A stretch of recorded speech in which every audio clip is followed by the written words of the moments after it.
ঈশ্বর সেই স্বর্গদূতের মধ্যে দিয়ে সেই আব্রাহামকে বলছে যে তুমি আকাশের দিকে তাকাও। বলছে এই তারা গুনতে পারবে? তুমি সমুদ্রের বালির দিকে তাকাও, এই বালি গুনতে পারবে? বলেন না।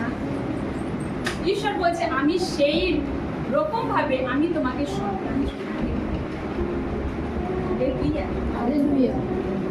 ঈশ্বর বলছে আমি তেমন ভাবে আমি তোমার জীবনে সন্তান দেব।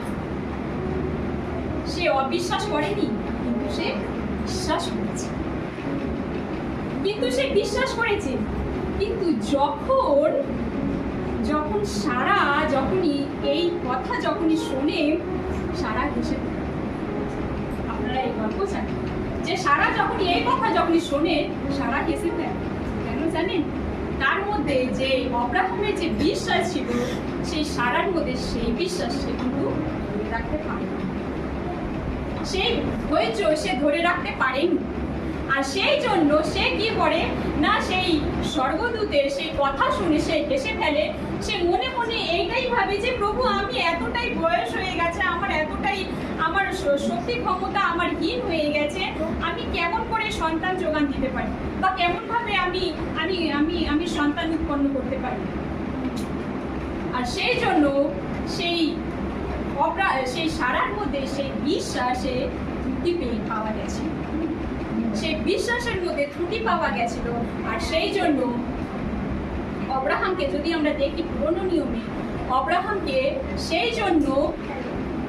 আব্রাহামকে বলা হয়েছে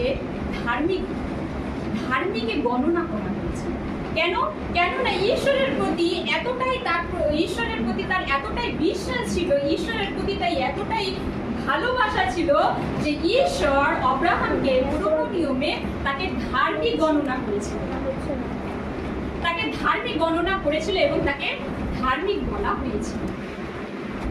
আর সেই জন্য আমরা জানি যে বাইবেলে আব্রাহামকে বলা হয় আদি পিতা এবং সারাকে বলা হয় আদি মাতা। আর ঈশ্বর বলছে যে যেই আব্রাহাম তার মধ্যে যখনই সে বিশ্বাস ধরে ধৈর্য সহকারে যখনই সে বিশ্বাসে যখনই প্রার্থনা করে, তার জীবনে ঈশ্বর কি করে? কার্য করতে শুরু করে। কেননা আব্রাহাম জানতো যে ঈশ্বর সারার গর্ভকে বন্ধ করতে পারে, সেই একই ঈশ্বর সারার গর্ভকে খোলার শক্তি এবং